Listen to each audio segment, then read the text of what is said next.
ডাকাতের কালো হাত ভেঙে দাও, ঘুরিয়ে দাও, ভেঙে দাও, ঘুরিয়ে দাও।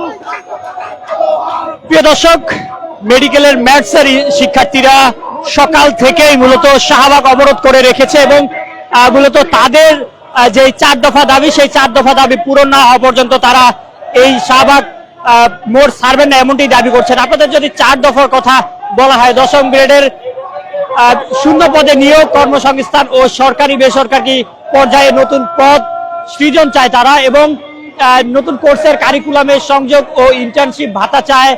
একই সাথে মেডিকেল হেলথ প্রফেশনাল বোর্ড বাতিল করে স্বতন্ত্র medical education board of Bangladesh নামে একটি বোর্ড চায়।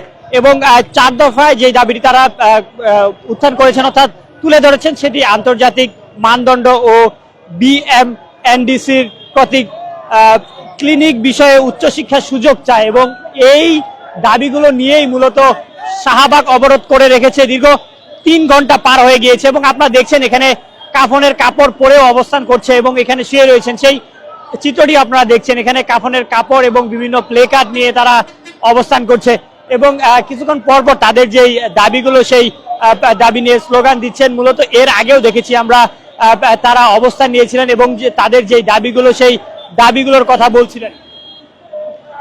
আপনার কাছে জানতে চাবো, আজকে আপনারা কেন এখানে অবস্থান নিয়েছেন? দীর্ঘ 3 মাস আমরা আমাদের ক্যাম্পাস তালাবদ্ধ রেখে আমরা আন্দোলন করেছি, কিন্তু আমাদের 4 দফা যে দাবিটা ছিল, আমাদের এই দাবিটা সরকার আমাদেরকে দেয়নি। এই জন্য আমরা আজকে লং মার্চ টু ঢাকা আন্দোলন গণজমায়েত করতেছি।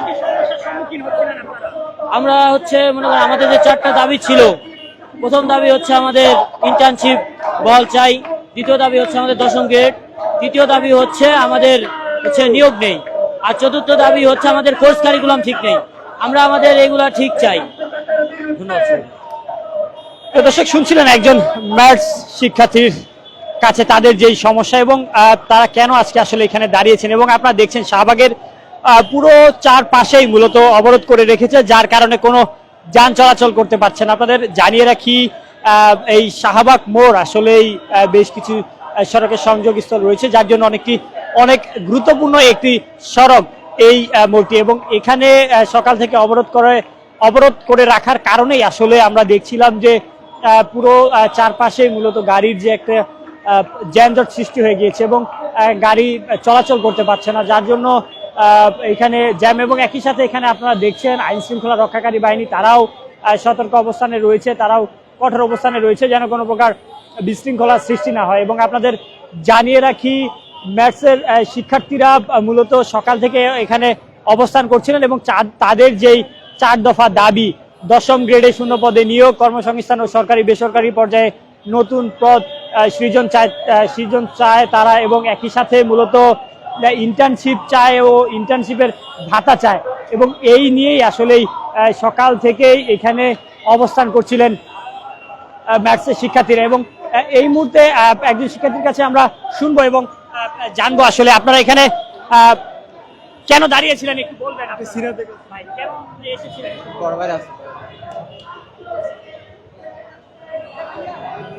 প্রিয় দর্শক, আসলে আপনারা শুনতে পাচ্ছেন, তারা এখানে বেশ কিছুক্ষণ থেকে অবস্থান করছে, মূলত 3 ঘন্টা পার হয়ে যাবে তারা অবস্থান করছে, যার জন্য তারা অনেকে ক্লান্ত হয়ে গিয়েছেন এবং তারা এখানেই বিভিন্ন ধরনের স্লোগান, একই সাথে তাদের যেই দাবিগুলো, সেই দাবিগুলো তুলে ধরছেন এবং এখানে বিভিন্ন প্লে কার্ড নিয়ে তারা অবস্থান করছেন। একই সাথে আপনারা দেখতে পাচ্ছেন ঠিক শাহবাগ চত্বরের মাঝে মূলত তারা কাফনের কাপড় পরে এখানে শুয়ে রয়েছেন, সেই চিত্রটি আসলে লক্ষ্য করা যাচ্ছে।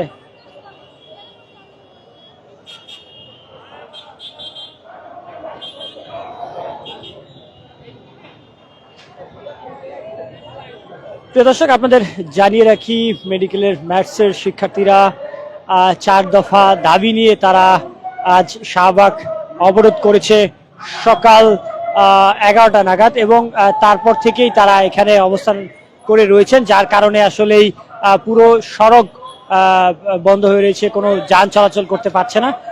এবং আপনারা দেখছেন তাদের যেই দাবিগুলো, সেই দাবিগুলোর কথা বারবার বলছে, স্লোগানের মাধ্যমে বলছে এবং একই সাথে তারা বলছেন যে তাদের দাবি পূরণ না হওয়া পর্যন্ত তারা এই সড়ক ছেড়ে যাবেন না।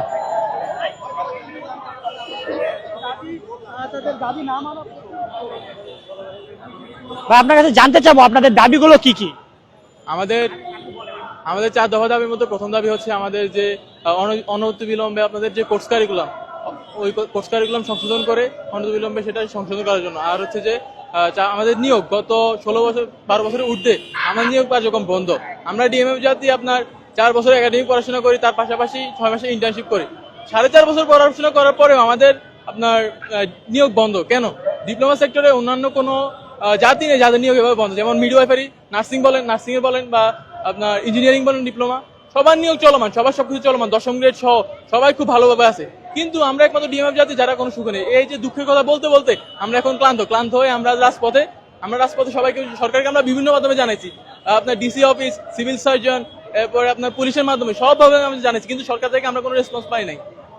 সরকার আমাদের বারবার বলে যে তোমার সাথে বসতেছি, বসার পরে কি হয়, একটা কমিটি দেয়, কমিটি দেওয়ার পরে এরপর আর খবর থাকে না। এরপর আমরা যখন আবার যাওয়ার পরে সরকার বলতেছে কমিটি চেঞ্জ করে দিচ্ছি, আবার নতুন কমিটি প্রণয়ন করছে। এভাবে 3 মাস, শুধু এই 2024 সালে না, 2023-এ, 22-এ, 17, 19, আমরা প্রতি কয়েক বছর অন্তর আন্দোলন করা লাগতেছে, কিন্তু আমরা কোনো ফল পাচ্ছি না। ডিপ্লোমা সেক্টর কেন, বাংলাদেশে এমন কোনো সেক্টর নাই যারা এতদিন আন্দোলন করতেছে, এতদিন আন্দোলন করার পর আমাদের কোনো ফল নাই কেন? আমরা জানতে চাই, আমরা কি দেশের নাগরিক না? নাগরিক হিসেবে যদি কথা বলি, আমাদের বাংলাদেশে বর্তমানে 16টি সরকারি ম্যাটস আছে। ইভেন এরকম পরিকল্পনা চলতেছে যে 64 জেলাতে 64টা ম্যাটস হবে। আমাদের কথা হচ্ছে, আমি সাধারণ নাগরিক হিসেবে বলতে চাই যে আমার 64 জেলাতে 64টা ম্যাটস হবে, ওই ম্যাটসের যে বাজেটটা ওটা আমরা দিতেছি না, আমরা সাধারণ নাগরিক দিতেছি না, ওইটা কেন অপচয় হবে? আমি ওইটা জানতে চাই সরকারের কাছে যে এটা কেন অপচয় হবে। আমাদের এই অপচয়গুলো এই সাধন করবে কে? আমাদের 2 দিন পরে ট্যাক্স বাড়ানো হয় কাদের কারণে? এই যে বিভিন্ন খাতে এই যে এগুলো হচ্ছে, এই যে আমাদের নিয়োগ দিচ্ছে না কিন্তু ম্যাটস গুলো হচ্ছে কাদের জন্য? এই সিন্ডিকেট গুলো করতেছে কারা? এখন বর্তমানে এমন একটা সিচুয়েশন হয়ে গেছে, স্বয়ং স্বাস্থ্য উপদেষ্টা, স্বয়ং প্রধান উপদেষ্টা, ওনারাও পারবে না স্বাস্থ্য খাতের কোনো ডিসিশন নিতে, কারণ ওইখানে ভিতরে এমন এক সিন্ডিকেট তৈরি হয়ে গেছে যেখানে শুধু সিন্ডিকেট শক্তি, রাজনৈতিক শক্তি এবং টাকার শক্তি এমন ভাবে হয়ে গেছে যে আমরা মানে ওই প্রধান উপদেষ্টা এবং স্বাস্থ্য উপদেষ্টা কেউই পারবে না এগুলো ঠিক করতে। এর আগেও আমরা দেখেছি আপনারা আন্দোলন করেছেন এবং আজকেও টানা 3 ঘন্টা পার হয়ে যাচ্ছে, কোনো আশ্বাস পেয়েছেন কিনা আপনারা?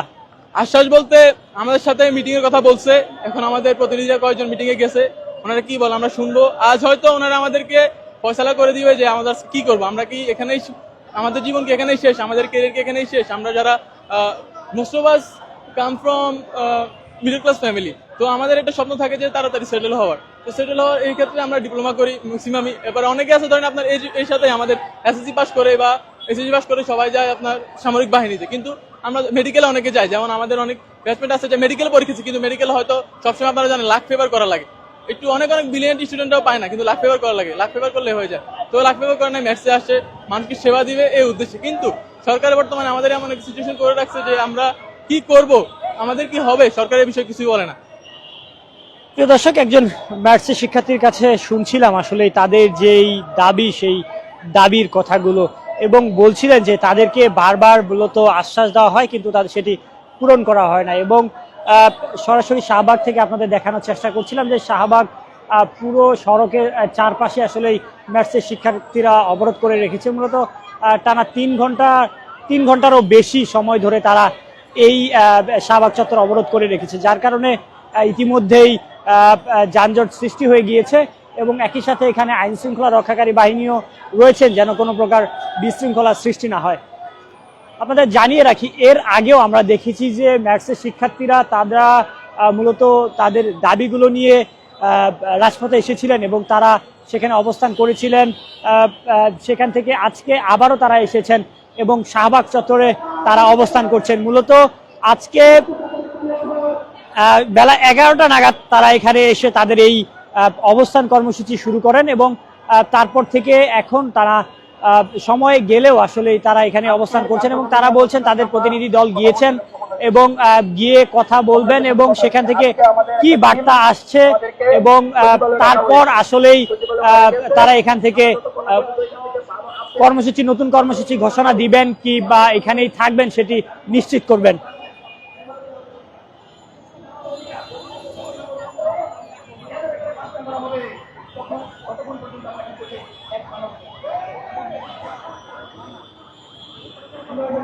দর্শক, শাহবাগ থেকে সরাসরি আপনাদের দেখানোর চেষ্টা করছিলাম।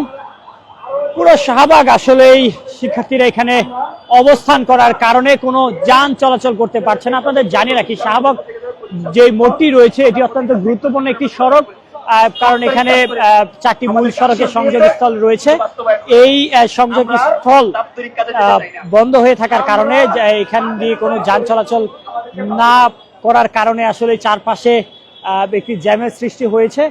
এবং ম্যাথসের শিক্ষার্থীরা তাদের যেই দাবিগুলো রয়েছে তারা বলছে যে তাদের দাবি পূরণ না হওয়া পর্যন্ত তারা এই শাহবাগ থেকে যাবেন না, অর্থাৎ এখানেই তারা অবস্থান করবেন। এবং ইতিমধ্যেই সচিবালয়ে তাদের একটি শিক্ষার্থী দল অর্থাৎ একটি টিম গিয়েছেন এবং সেই প্রতিনিধি দল আসলে কি বার্তা নিয়ে আসবেন সেই জন্যই তারা অপেক্ষা করছেন। এবং তারা সেই টিম অর্থাৎ সচিবালয়ে যেই টিমটি গিয়েছে সেটি না আসা পর্যন্ত তারা এভাবেই অবস্থান করবেন এবং সেখান থেকে আসার পরে আসলে তারা নিশ্চিত করবেন নতুন কোনো কর্মসূচি ঘোষণা দিবেন কিনা বা এখানে আর কতক্ষণ থাকবেন। এবং তারা যেটি বলছেন যে মূলত তাদের দাবি পূরণ না হওয়া পর্যন্ত তারা এই রাজপথ থেকে যাবেন না। তাদের বারবার আশ্বাস দেওয়া হয় তবুও তাদের দাবিগুলো পূরণ করা হয় না, এই জন্য তারা আজকে আবারও এই সড়কে এসে অবরোধ করতে বাধ্য হয়। প্রিয় দর্শক, শাহবাগ থেকে সরাসরি আপনাদের দেখানোর চেষ্টা করছি।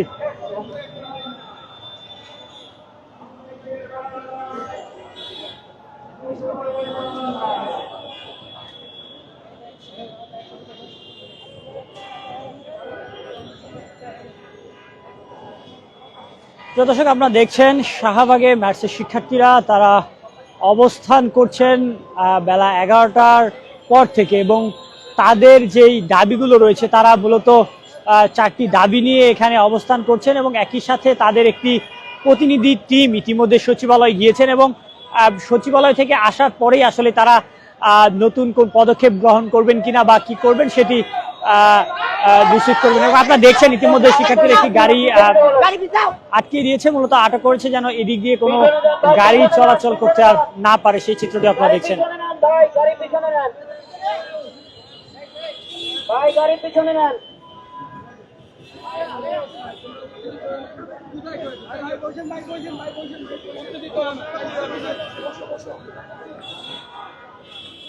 আপনার কাছে জানতে চাবো আপনাদের 4 দফা দাবিগুলো কি কি? ধন্যবাদ আপনাকে। আপনারা দেখতে পাচ্ছেন আমরা সেই গত 3 মাস যাবত সাধারণ ম্যাথ শিক্ষার্থী প্রত্যেকটা জেলায় প্রত্যেকটা ক্যাম্পাস তালা দিয়েছে তাদের 4 দফা দাবি নিয়ে, কিন্তু তারা আজ পর্যন্ত আমাদের 4 দফার কোনো শুরু দেয় নাই, যার ফলে আমরা ঘোষণা দিয়ে যে আমরা ঢাকায় জমায়েত হইতে দিয়েছি আমাদের 4 দফা দাবি বাস্তবায়নের জন্য। আমরা এই শাহবাগে প্রথমে যখন আসি তখন আপনারা যেখানে ওই জাদুঘরের সামনে আমরা ছিলাম, আমরা উপর মহলে জানিয়েছি আপনারা যদি 1 ঘন্টার মধ্যে আমাদের যদি দাবি দেওয়ার বিষয়ে যদি আপনারা কোনো না কথা বলেন তাহলে আমরা শাহবাগের রাস্তাটা অবরোধ করতে বাধ্য হব। আমরা চাই নাই মানুষের দুর্ভোগ হোক, মানুষের কষ্ট হোক, কারণ আমরা সাধারণ শিক্ষার্থী। আমাদের থাকার কথা হলো ক্লাসরুমে, আমাদের থাকার কথা হলো পড়ার টেবিলে, আমাদের থাকার কথা পড়ার টেবিলে। তো আমরা এখানে কেন আমাদের 4 দফা দাবিগুলো যদি আমি আপনাকে বলি, প্রথমেই হলো সমস্ত সাধারণ শিক্ষার্থীদের উচ্চ শিক্ষা রয়েছে, কিন্তু এই ম্যাথ শিক্ষার্থী 1978 সালে জন্মের পর থেকে আজ পর্যন্ত আমাদের কোনো উচ্চশিক্ষা করা হয় নাই, যেটা সমস্ত সাধারণ মানুষ জনগণ উচ্চশিক্ষা পাচ্ছে, কিন্তু এই ম্যাথ শিক্ষার্থীরা তাদের উচ্চশিক্ষা পাচ্ছে না। নাম্বার 2, গত 16 বছর যাবৎ আমাদের এই নিয়োগ হচ্ছে না। নাম্বার 3, আমাদের যে অসংখ্য কোর্স কারিকুলাম সেই কোর্স কারিকুলাম সংশোধন করে আমাদের 5 লাখ টাকা আমাদের ইন্টার্নশিপে বহাল চাই।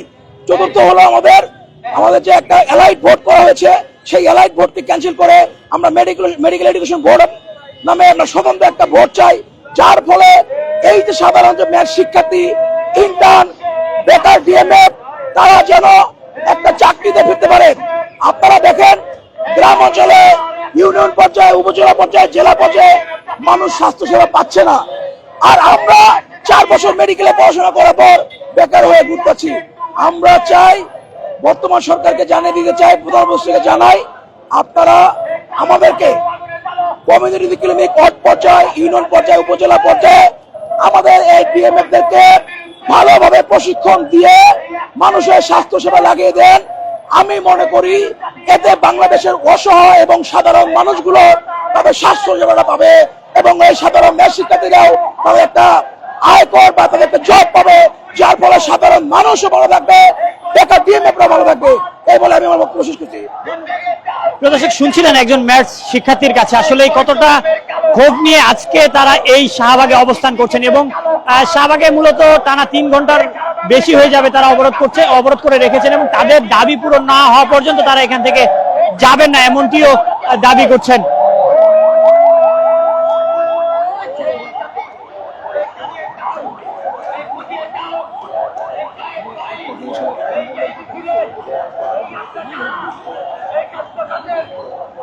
প্রিয় দর্শক, আমরা দেখছিলাম যে টানা 3 ঘন্টার বেশি সময় ধরে শাহবাগ অবরোধ করে রাখার কারণে তীব্র যানজট সৃষ্টি হয়ে গিয়েছে। তবে শিক্ষার্থীরা এখানে চারপাশে জমায়েত হয়ে থাকার কারণে মূলত গাড়ি যেতে না দিলেও আমরা দেখছিলাম যে সকল অ্যাম্বুলেন্স রয়েছেন জরুরি চিকিৎসার জন্য সে সকল অ্যাম্বুলেন্সকে আসলে তারা যেতে দিচ্ছে।